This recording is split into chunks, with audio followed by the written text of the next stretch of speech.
The wind howled soft and restless through the pines of Willow Creek, Oregon, carrying the scent of damp earth and river mist across the quiet town.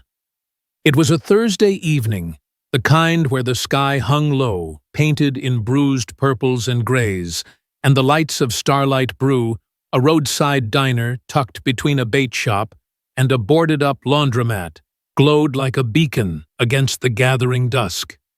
Inside, the air was warm, thick with the aroma of sizzling burgers, burnt coffee, and the faint sweetness of huckleberry pie cooling on the counter. The jukebox in the corner hummed a gentle Merle Haggard tune, its notes weaving through the clatter of forks and the low murmur of conversation. Jack Harper sat in a worn blue vinyl booth near the window, his calloused hands wrapped around a chipped ceramic mug, the coffee inside long gone cold. Across from him, his 5-year-old daughter Lily perched on her knees, her pigtails bouncing as she arranged ketchup packets into the shape of a heart. Her denim dress, speckled with faint grease stains from helping at Daddy's auto shop earlier, bunched around her as she worked with the solemn focus only a child could muster. Jack watched her, a faint smile tugging at his lips. These Thursday dinners were their ritual, a sacred pause after long days of wrenches, oil changes, and the ache of a body that had seen too much, first in the deserts of Iraq, then in the quiet struggle of raising a daughter alone. Lily's tongue poked out as she placed the final packet, completing her ketchup heart. "Look, Daddy," she whispered, her hazel eyes bright. "It's for Mommy's star." Jack's chest tightened, but his smile held. 3 years had passed since Sarah's cancer stole her away, yet Lily still spoke of her mother as if she were just a twinkle in the sky, watching over them. "It's perfect, Bug," he said, reaching across to ruffle her hair. "She'd love it." Lily nodded, satisfied, and returned to her masterpiece, now adding a border of sugar packets. Jack leaned back, his flannel shirt catching slightly on the cracked vinyl. At 34, he was a man carved by time, broad shoulders from years in the army, eyes that carried the weight of battles fought overseas and at home, and hands that knew how to fix what was broken, whether it was an engine or a little girl's bad day. Willow Creek had become their refuge, a small town where the river whispered secrets and the people asked few questions. His auto shop, Harper's Garage, sat at the edge of town, a modest cinder block building with a tin roof and a neon open sign that flickered more than it glowed.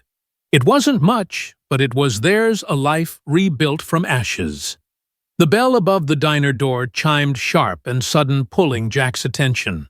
Old instincts, honed in combat zones, flared briefly, his eyes flicking to the entrance.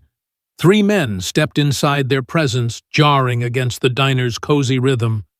They wore heavy jackets, one with a frayed collar, another with spiderweb tattoo creeping above his shirt line. Their boots thudded heavily on the linoleum, and their eyes, too sharp, too deliberate, swept the room like hawks sizing up prey. Jack's jaw tightened, but he forced his gaze back to Lily, who was now humming softly, oblivious to the shift in the air. The men didn't sit. They lingered near the counter, speaking in low, clipped tones to the cashier, a teenager named Ellie, who looked suddenly smaller behind the register. Jack's hand rested lightly on the table, fingers twitching as if reaching for a rifle that hadn't been there in years. He told himself to stay calm. This was Willow Creek, not a war zone. Not tonight. Then she walked in. A woman no older than 27 slipped through the door with the hesitance of someone trying to disappear into the shadows. Her auburn hair was pulled into a loose braid, and her navy coat was slightly too big, as if borrowed from someone else. Her hands clutched a worn leather satchel, knuckles white, and her eyes darted nervously, taking in the room before settling on the floor. She moved toward a booth in the far corner, but the 3 men turned as one, their attention locking onto her like a spotlight. Jack noticed it, the way her shoulders stiffened, the way her steps faltered. He saw the faint tremble in her fingers, the kind of fear that wasn't loud, but bone-deep. The diner grew quieter, the jukebox's twang suddenly too loud in the hush. Lily looked up, her sugar packet tower forgotten. "Daddy?" She whispered, her voice small but clear. "Why's that lady scared?" Jack's heart thudded, steady but heavy. He followed Lily's gaze, watching as one of the men, the one with the spiderweb tattoo, moved toward the woman, his stride too casual, too predatory. The other two flanked the door, cutting off her retreat. The woman froze her back to the wall, her satchel pressed against her chest like a shield. "Just stay here, Bug," Jack murmured, his voice low but firm. He slid out of the booth, the vinyl creaking under his weight, and stood, his 6-foot frame unfolding with a quiet purpose. The diner seemed to hold its breath, the other patrons, truckers, locals, a couple of high school kids watching in silence. Jack walked toward the woman, his work boots soft but deliberate on the floor. He stopped a few feet away, placing himself between her and the man with the tattoo.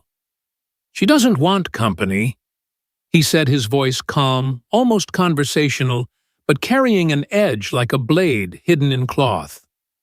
The man smirked, his eyes narrowing. "Mind your business, pal. We're just talking." His hand hovered near his jacket pocket, a subtle threat. Jack didn't flinch. His stance shifted slightly, feet apart, shoulders squared, the kind of posture that spoke of years spent reading danger in a glance. "My daughter asked me a question," Jack said, his tone unwavering. "I'm answering it." Lily's voice echoed in his mind, soft but piercing. "Why's that lady scared?" The woman behind him let out a shaky breath, her voice barely audible. "Please, I just want to leave." The man took a step closer, but Jack didn't move. "Walk away," Jack said, his words slow, deliberate. "Now." The air crackled with tension, the jukebox clicking to a new song, an old Johnny Cash tune about walking the line. The other two men shifted, exchanging glances, but Jack's eyes stayed locked on the leader. Something passed between them, a silent calculation. Jack wasn't loud, wasn't flashy, but there was a stillness in him, a certainty that made the man pause. Finally, the tattooed man spat on the floor, muttered a curse, and jerked his head toward the door. The trio left, the bell chiming as they disappeared into the night. The diner exhaled, conversations resuming in low murmurs. The woman slumped against the booth, her face pale but relieved. "Thank you," she whispered, her voice cracking. Jack nodded once, then turned back to Lily, who was watching him with wide, shining eyes. "Daddy," she said softly, "can we fix her wings?" Jack froze, the words hitting him like a gust of cold wind. He knelt beside her, brushing a pigtail behind her ear. "What do you mean, Bug?" Lily pointed at the woman, her small finger steady. "She's like a bird with broken wings. Can we help her fly again?"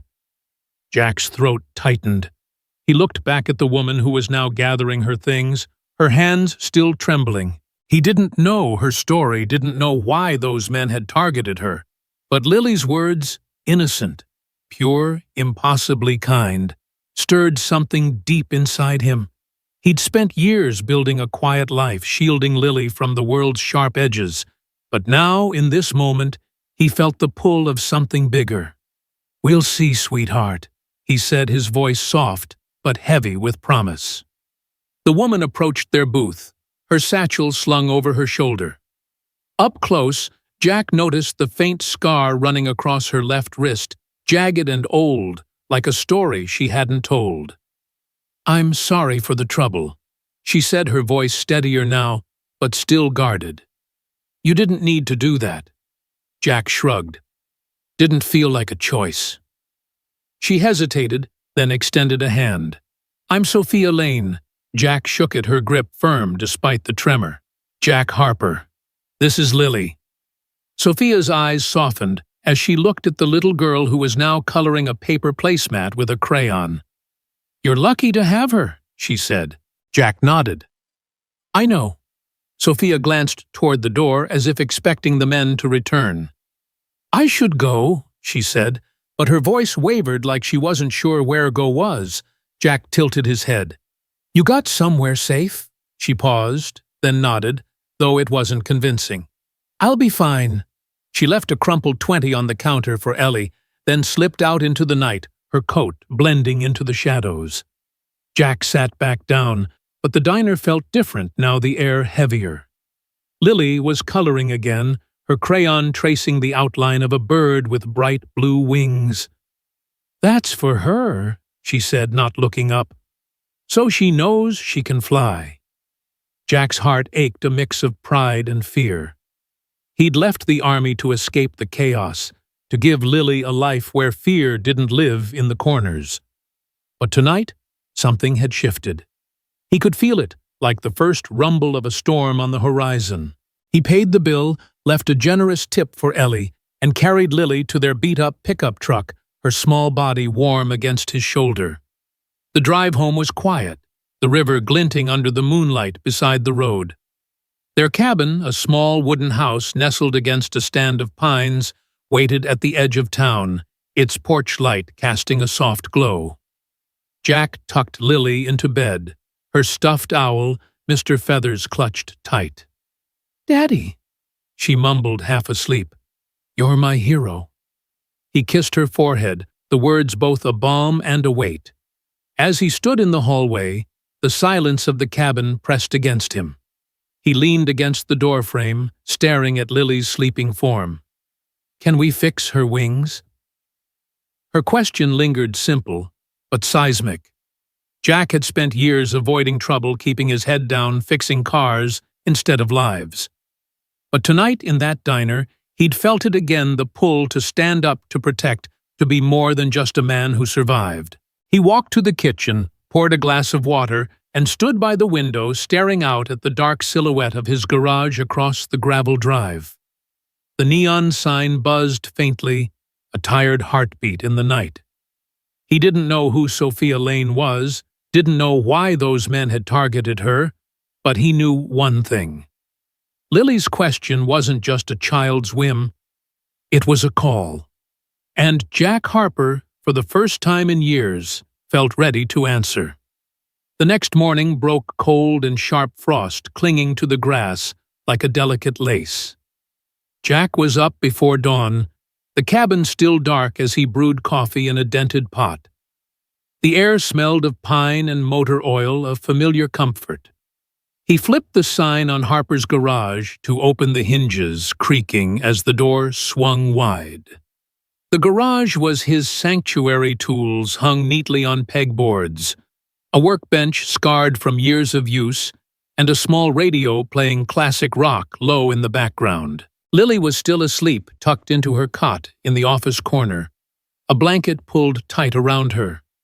Jack started on a carburetor, rebuild, his hands moving with practiced ease, but his mind was elsewhere, replaying the diner, the men, Sophia's scar.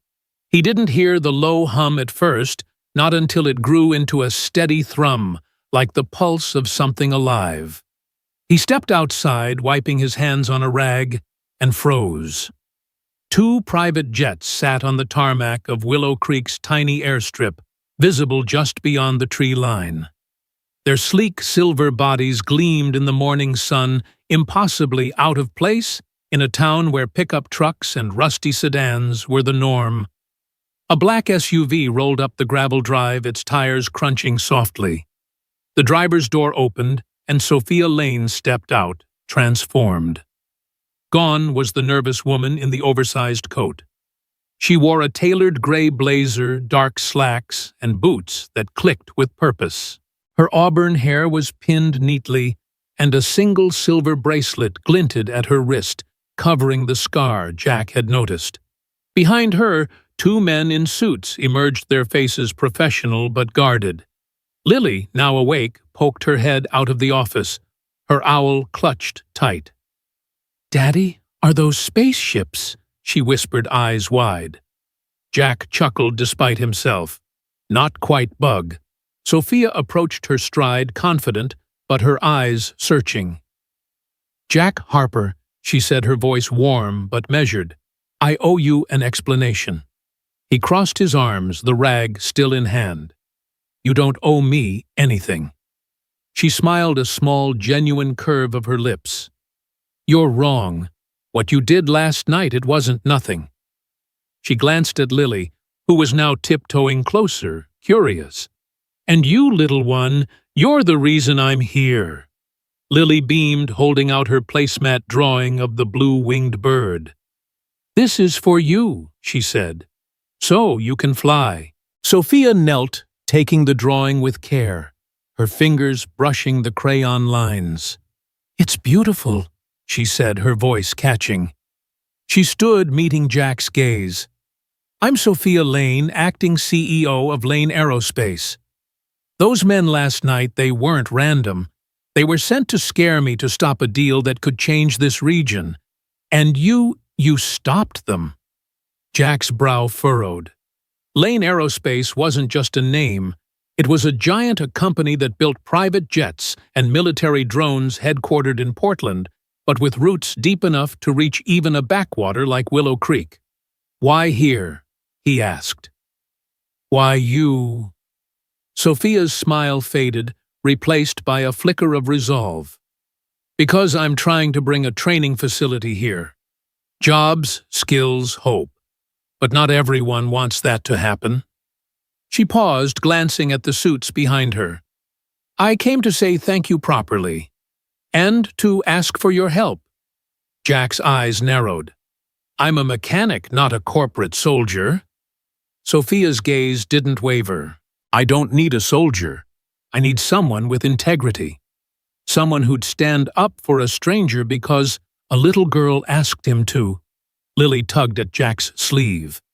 "Daddy, can we help her fly?" Jack looked down at his daughter, her eyes full of the same unshakable belief that had carried him through the darkest nights after Sarah's death. He thought of the scar on Sophia's wrist, the fear in her eyes, the men who'd vanished into the night, but wouldn't stay gone. He thought of the life he'd built, safe, small, steady, and the life he could build, one where Lily might see her father as more than a man who fixed cars. "Let me think on it," he said, finally, his voice low, but not closed. Sophia nodded, her expression softening. "I'll be back tomorrow. I'd like you and Lily to see what we're building. No pressure, just possibility." She turned to leave, the SUV's engine purring as it pulled away, the jets on the tarmac gleaming like a promise or a warning. Jack stood there, the cold seeping through his flannel, Lily's small hand slipping into his. "Was that the scared lady?" she asked. "Yeah," he said, his voice distant. "But she's stronger than she looks." Lily nodded, her pigtails bobbing. "Like you, Daddy." He looked down at her, his heart swelling and breaking all at once. "Maybe, Bug," he said. "Maybe." As the sun climbed higher, casting long shadows across the gravel, Jack felt the weight of a choice he hadn't expected to make. Not just about a job, not just about Sophia, but about who he was, and who he could still become. The morning sun cut through the pines of Willow Creek, Oregon, casting dappled light across the gravel lot of Harper's garage. The air was crisp, laced with the scent of motor oil and wet cedar, and the distant rush of the river hummed like a quiet pulse beneath the town's waking rhythm. Jack Harper stood at his workbench, his hands steady as he tightened a bolt on a rebuilt alternator, but his mind was elsewhere, tangled in the events of the previous night at Starlight Brew. The memory of Sophia Lane's scar, the fear in her eyes, and Lily's question, "Can we fix her wings?" looped through his thoughts like a song he couldn't shake. His daughter Lily, now 5.5, sat cross-legged on a stool nearby, her crayons scattered across a sheet of butcher paper, sketching a plane with rainbow wings. Her denim dress was smudged with grease from helping earlier, and her hazel eyes sparkled with the kind of focus that made Jack's heart ache with pride. The garage was quiet, save for the soft crackle of the radio playing an old Tom Petty tune and the occasional clink of tools.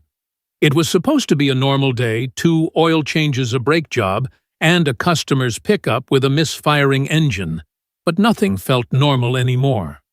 Not after last night. Not after Sophia. The low rumble came first, a sound that didn't belong in Willow Creek's sleepy streets. Jack paused, wiping his hands on a rag, and stepped outside his work boots, crunching on the gravel. Lily followed, clutching her drawing, her pigtails bouncing. 2 black SUVs rolled into the lot, their polished exteriors gleaming like obsidian in the morning light. Behind them, the distant silhouette of 2 private jets still lingered on the airstrip, their presence a stark reminder of the world Sophia Lane inhabited, a world far from Jack's oil-stained reality. The lead SUV's door opened, and Sophia stepped out. Her auburn hair pulled into a neat bun, her tailored gray blazer replaced by a navy sweater and jeans that made her look less like a CEO and more like someone who belonged in a town like this. But her eyes, sharp-guarded yet warm, betrayed the weight she carried. 2 men in suits followed, one carrying a briefcase, the other scanning the lot like a sentry. Jack's instincts, honed from years in the army, prickled. He didn't like the way the second man's gaze lingered on the garage's corners, as if searching for threats or planting them.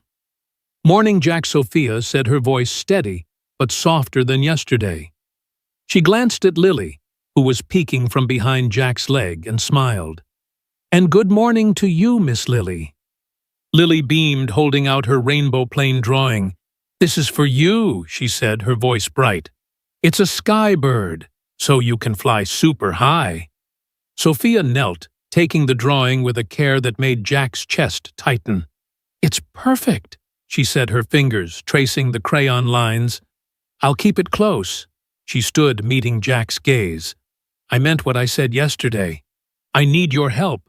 Jack crossed his arms, the rag still in hand. "You said that, but you didn't say what it means." Sophia nodded, as if expecting his caution. "Can we talk inside?" Jack led her to the small office attached to the garage, its walls lined with faded invoices and Lily's crayon masterpieces. The heater hummed softly, and the smell of pine-scented cleaner mingled with motor oil. Lily settled in the corner with her crayons humming to herself, while Jack gestured for Sophia to sit in a folding chair. The 2 suits stayed outside, one on his phone, the other standing by the SUV. Jack didn't like it, but he said nothing. Sophia pulled a folder from her satchel and slid it across the desk. "This is what I'm proposing," she said. "Lane Aerospace is planning a regional training facility, technical skills, aircraft, maintenance, avionics.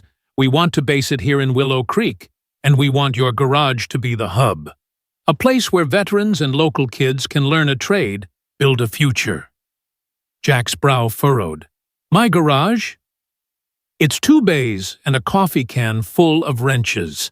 You've got jets on the tarmac. Why here?" Sophia leaned forward, her hands clasped. "Because this town needs it. Because you're here.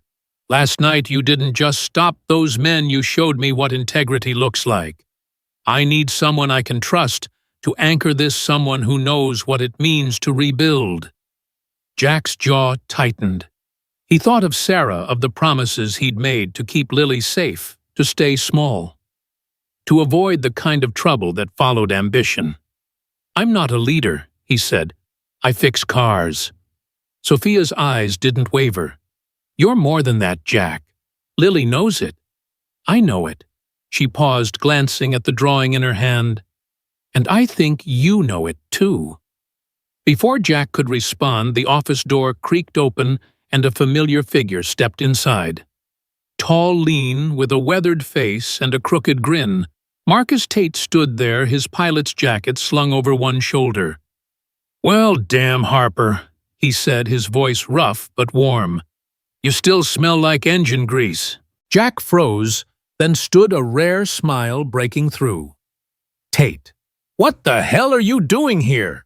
Marcus laughed, stepping forward to clasp Jack's hand. "Heard you were stirring up trouble.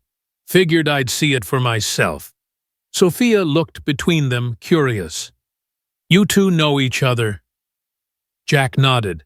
"Marcus was my squad's chopper pilot in Iraq. Saved my ass more than once." Marcus waved it off. "You saved mine too, brother. That village outside Ramadi thought we were done for till you dragged me out of that wreck." Lily looked up, wide-eyed. "You flew a helicopter."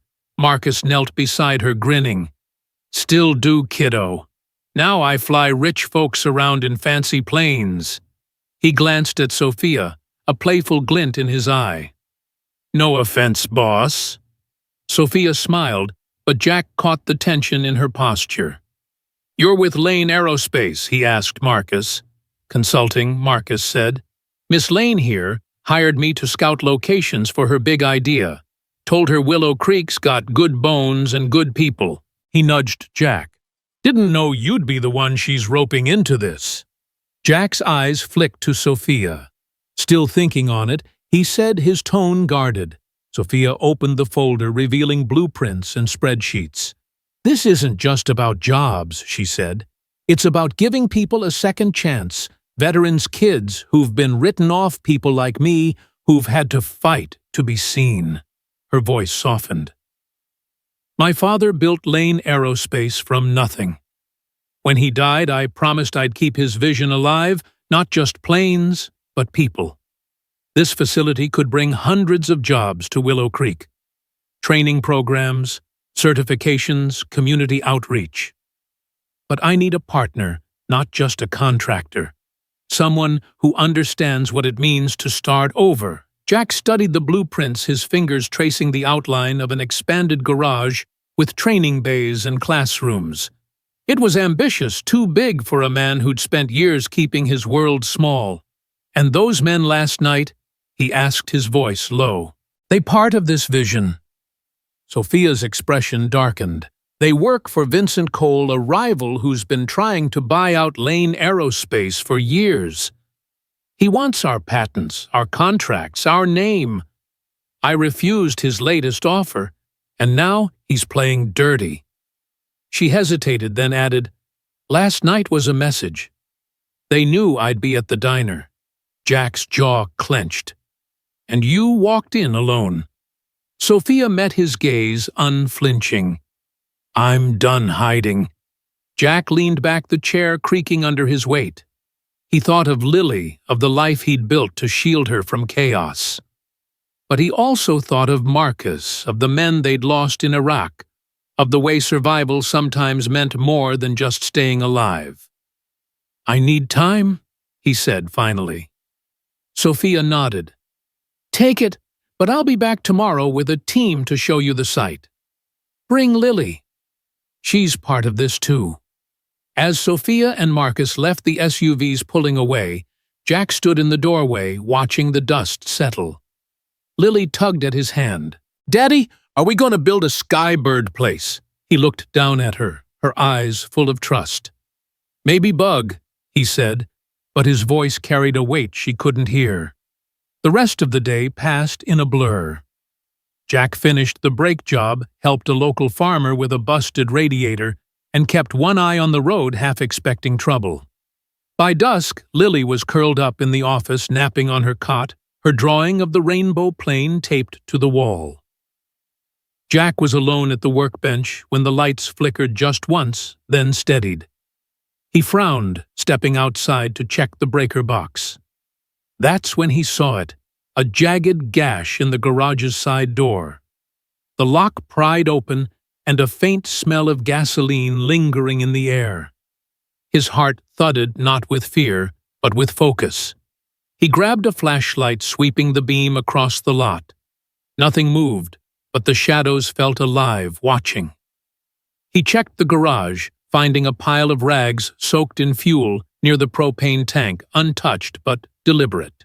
Someone had been here not to destroy, not yet, but to warn. Jack's hands clenched the flashlight beam, trembling slightly. He thought of Lily sleeping just feet away. He thought of Sophia, her scar, her resolve. And he thought of Marcus, who'd once pulled him from a burning helicopter, screaming at him to keep moving. Jack returned to the office, locked the door, and sat beside Lily's cot, his hand resting on her blanket. He didn't sleep that night.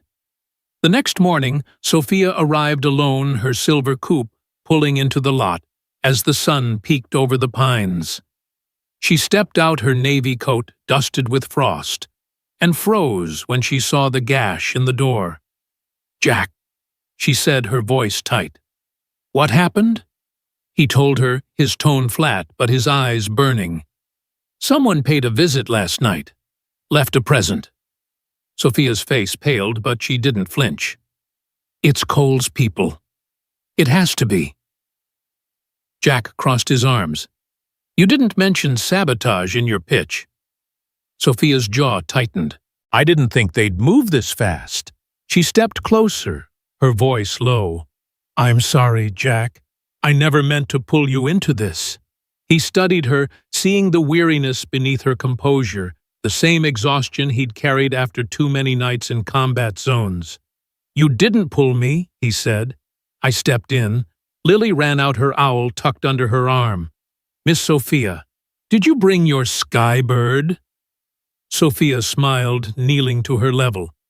"Not yet, but I brought something else."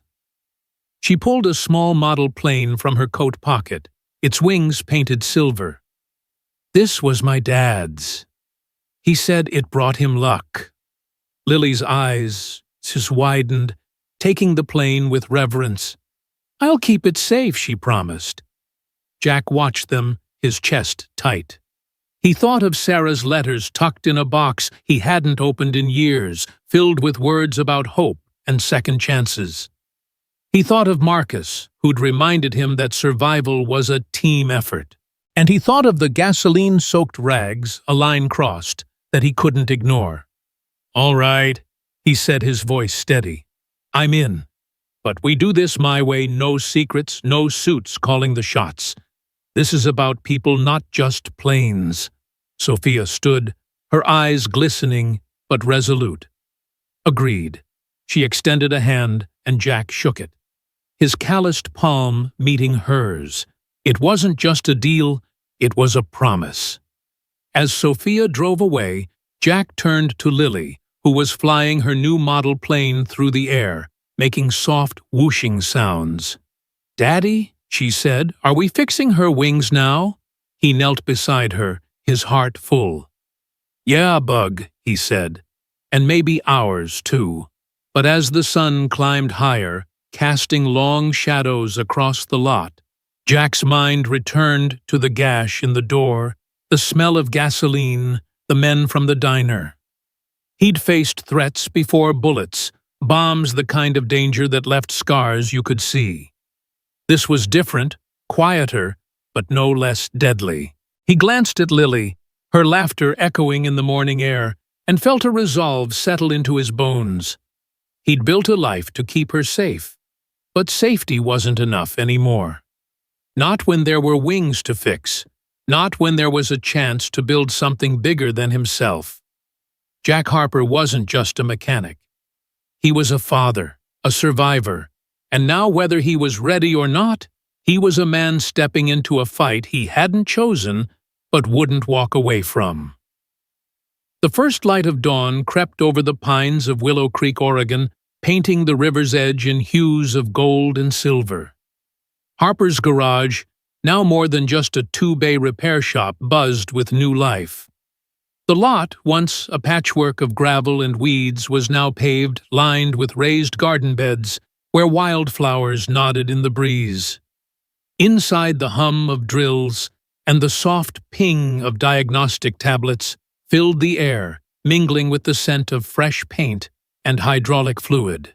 Jack Harper stood in the expanded workshop, his flannel sleeves rolled up, watching a young veteran named Caleb adjust a turbine model with careful precision. The training center, a fledgling partnership with Lane Aerospace, had transformed the garage into something unrecognizable, a hub where veterans and local youth learned the intricate dance of aircraft maintenance. Jack's hands, calloused from years of wrenches and war, rested on a workbench, but his eyes were distant, haunted by the gasoline-soaked rags from the week before the gash in the door, the unspoken threat that lingered like smoke. Lily, his 5-year-old daughter, sat nearby on a stool, her crayons sketching a plane with wings made of stars. Her denim dress was dusted with chalk from the sidewalk outside, where she'd spent the morning drawing sky paths for her imaginary fleet. "Daddy," she called, holding up her drawing, "this one's for Caleb." "It's his sky star," Jack forced a smile, his heart tightening at her innocence. "He'll love it, Bug," he said, but his voice carried a weight she couldn't hear. 3 weeks had passed since Sophia Lane's proposal, since Jack had shaken her hand and stepped into a world he'd spent years avoiding. The training center was taking shape, 2 new bays for avionics, training a classroom with gleaming monitors, and a small office where Sophia's blueprints were pinned to the walls like battle plans. Willow Creek itself seemed to wake from a long sleep. Locals stopped by with coffee and homemade scones, kids from the high school lingered to watch the techs work, and even Sheriff Ramsey, a grizzled ex-Marine with a limp and a dry sense of humor, had taken to patrolling the lot more often. Keeping the wolves at bay, he'd said with a wink, but Jack knew wolves didn't always howl before they struck. Sophia came daily, her silver coupe a familiar sight, her presence a blend of determination and quiet vulnerability. She'd traded her CEO polish for jeans and a sweater. Her auburn hair often loose, her scar visible when her sleeve slipped. Jack noticed it more now, not just the mark but the story behind it, though she hadn't shared it yet. Their conversations had grown easier, less about contracts, and more about dreams, hers to honor her father's legacy, his to give Lily a world worth believing in.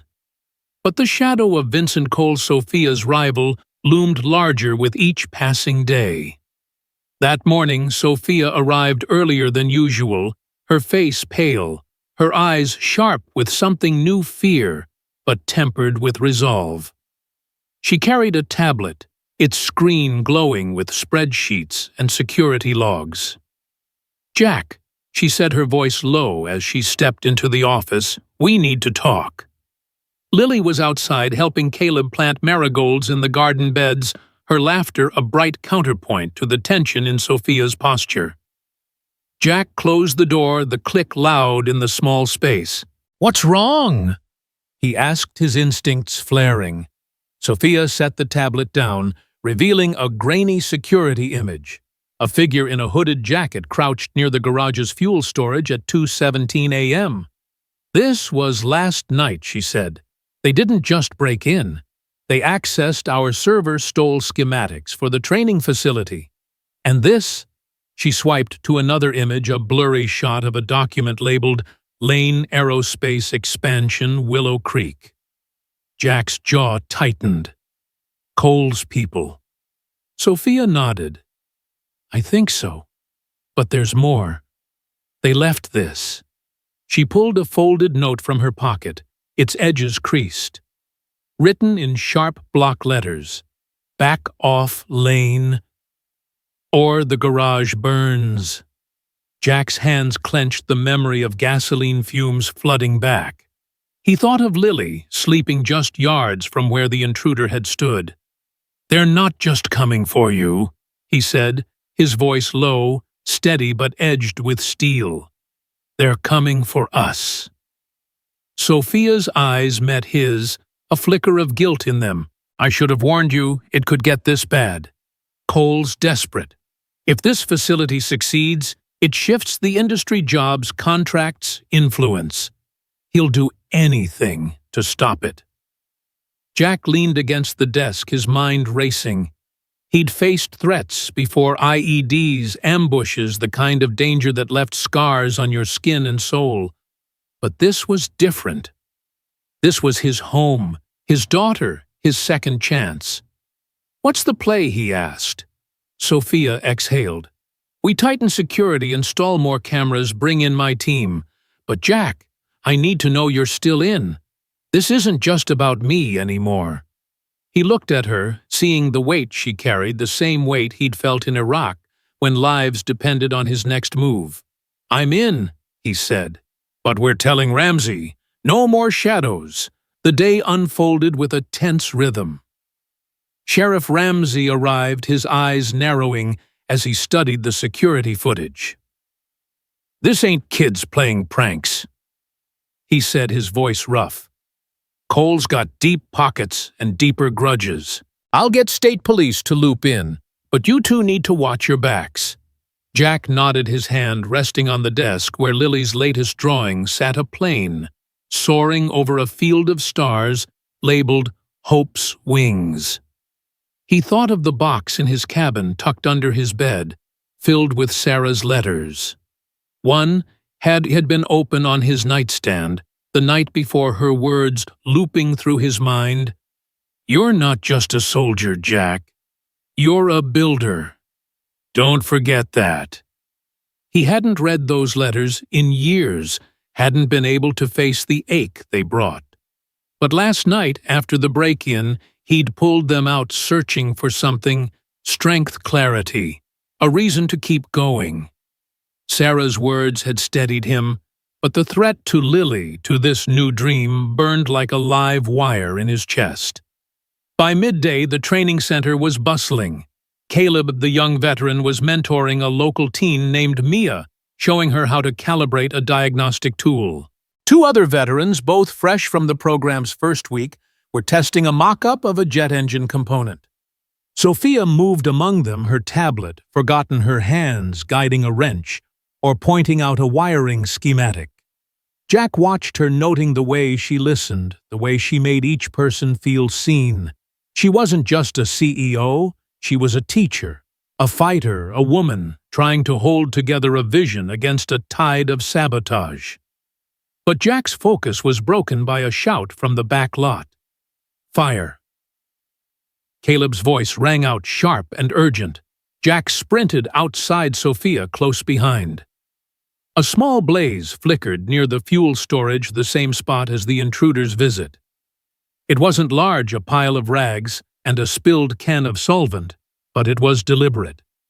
Jack grabbed an extinguisher, dousing the flames in seconds, his heart pounding as smoke stung his eyes.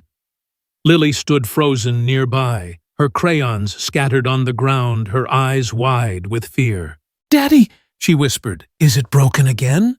Jack knelt beside her, his hands steady despite the adrenaline.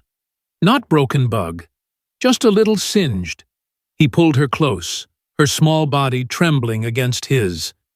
Sophia crouched beside them, her face pale but resolute.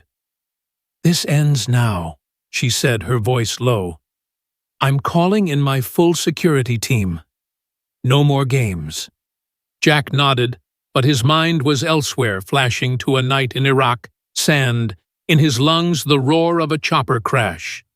Marcus dragging him from the wreckage as flames licked the sky. He'd survived that. He'd survived this.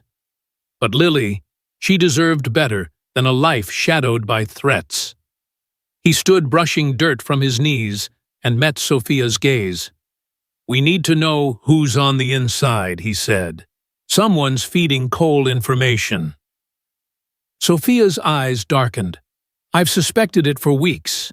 My team's too tight, but there's a new consultant, Elliot Kane. He joined a month ago, right before the threats escalated." Jack's jaw tightened. He'd seen Kane, one of the suits from the SUVs, always lingering, always watching. "Where is he now?" Sophia checked her tablet. "He's at the airstrip overseeing a delivery." Jack grabbed his keys. "Stay with Lily," he told Sophia. "I'm going to have a word."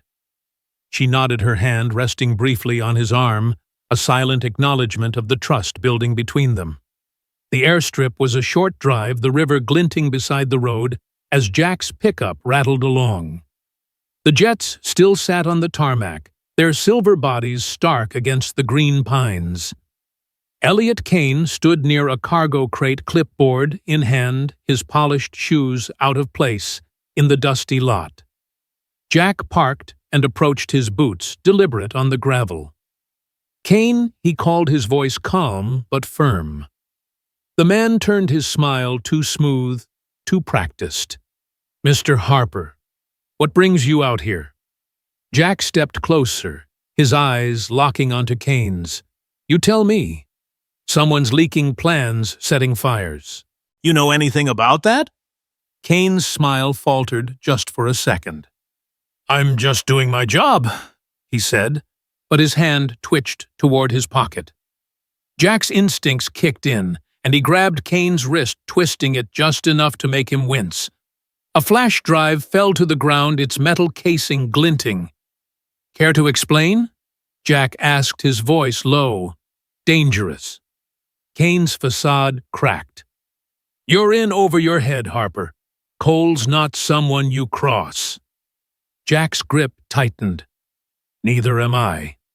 He pocketed the flash drive and released Kane, who backed away, his eyes darting to the jets. "You'll regret this," Kane spat, then turned and walked toward a waiting car. Jack watched him go, his heart pounding, but his resolve unshaken. He drove back to the garage, the flash drive heavy in his pocket. When he returned, Sophia was sitting with Lily, who was showing her a new drawing, a plane with wings made of hearts labeled Hope's Wings. Sophia looked up as Jack entered, her eyes questioning. He handed her the flash drive. "Kane's your leak. He's working for Cole." Sophia's face hardened. "I'll handle it. My team will trace every file he touched." That evening, as the sun dipped below the ridge, Jack sat in his cabin, the box of Sarah's letters open on the kitchen table. He hadn't touched them since the night before, but now he pulled one out, her handwriting soft and steady. "Jack, you're my anchor, but you're also my sky. Don't let the world clip your wings." He closed his eyes, the words cutting deeper than he expected. Lily was asleep, her model plane from Sophia clutched in her hand. Jack stepped onto the porch, the night air cold against his skin.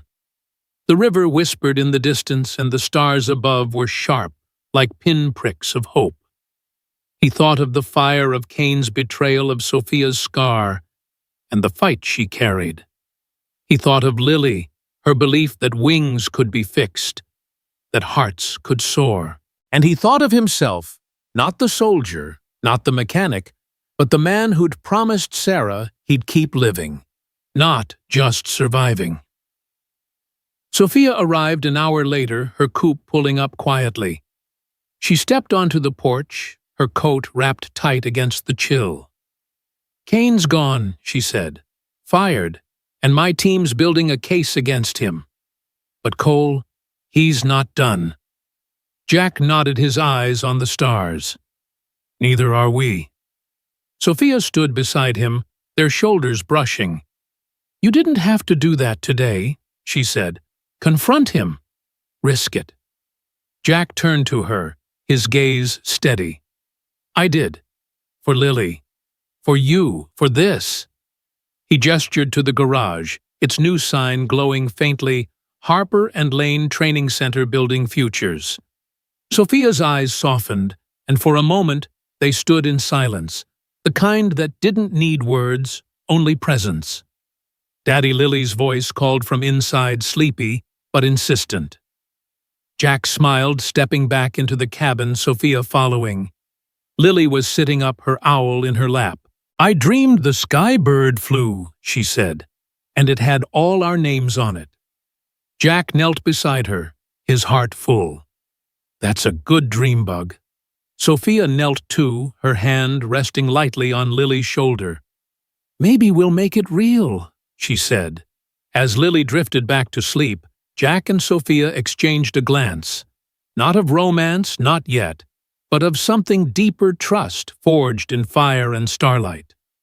Outside the shadows lingered, but inside the foundation of something new was growing stronger. One heart, one wing, one dream at a time. The spring air in Willow Creek, Oregon, carried the scent of blooming wildflowers and river mist, a soft contrast to the winter's lingering chill. Harper's Garage, now the Harper and Lane Training Center, stood proud under a clear April sky, its 6 gleaming bays and freshly painted facade a testament to transformation.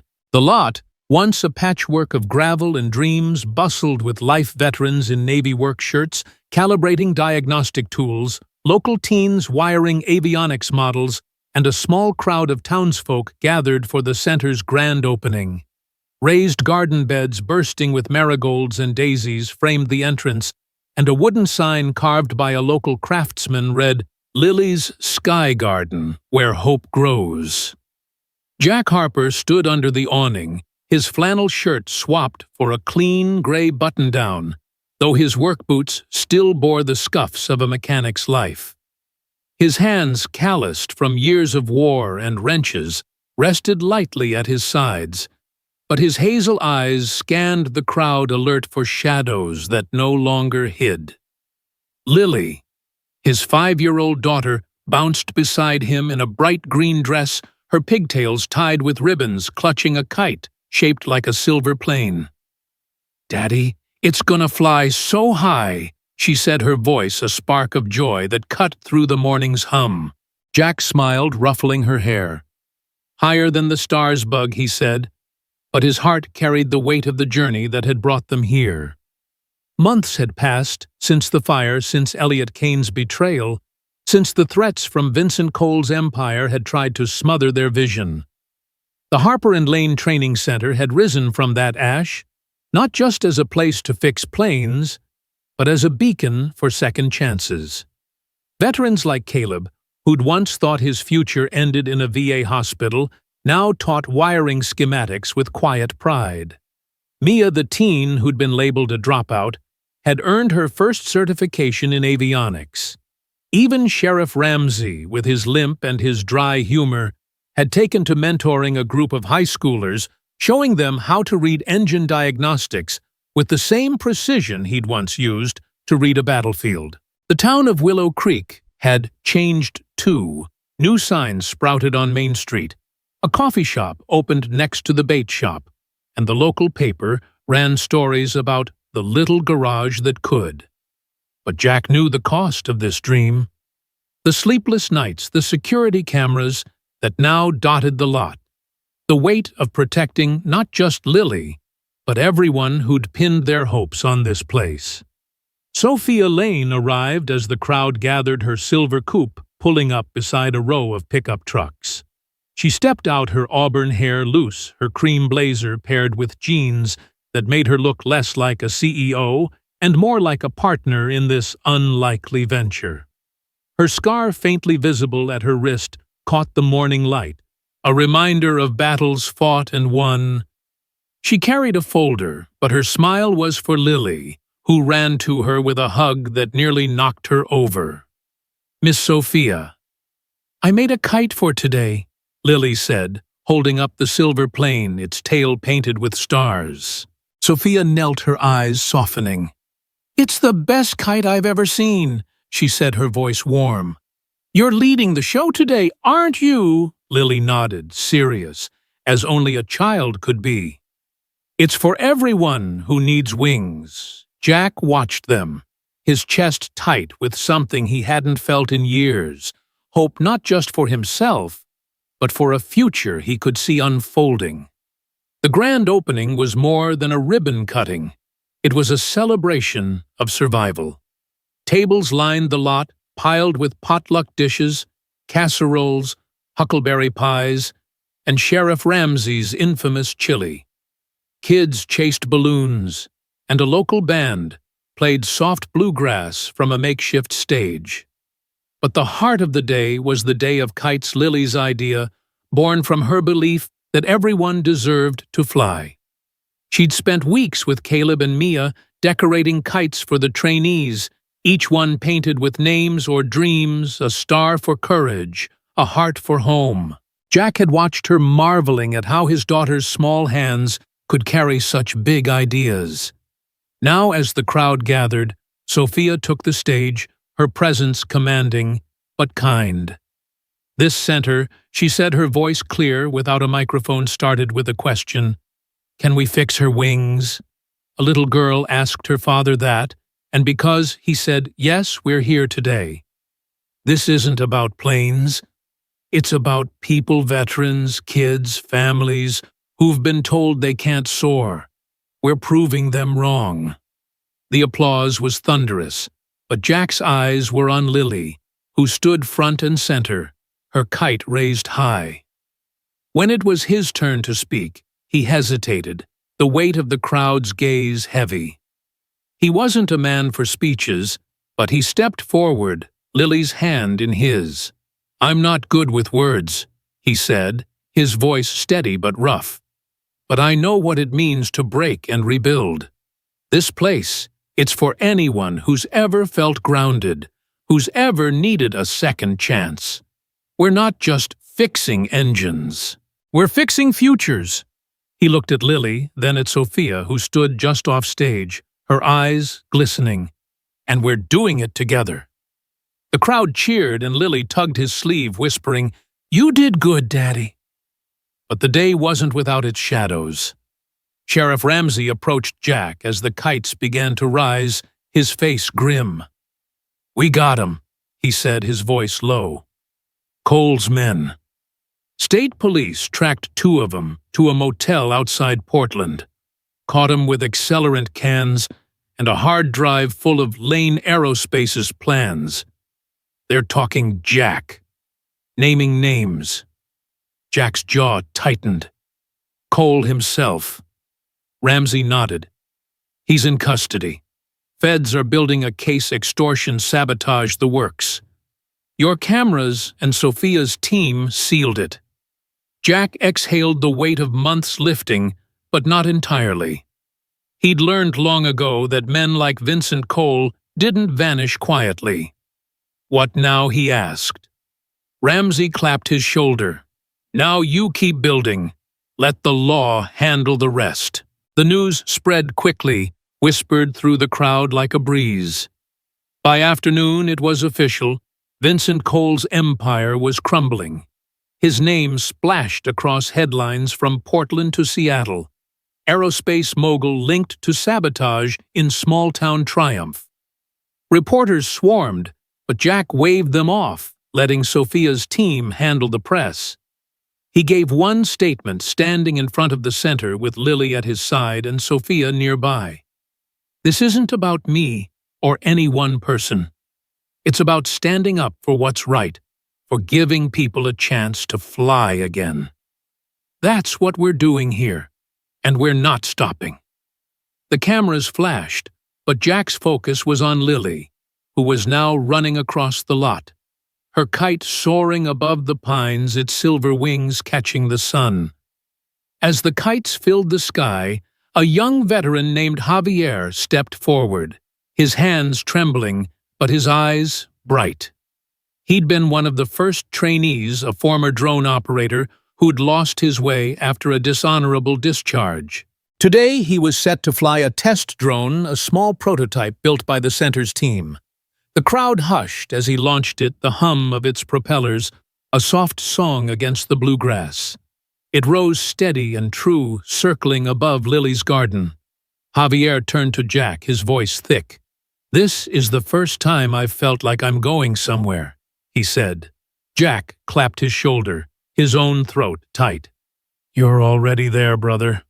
That evening, as the crowd thinned and the kites came down, Jack and Sophia sat on the tailgate of his pickup, watching Lily teach Mia how to wind kite string without tangling it.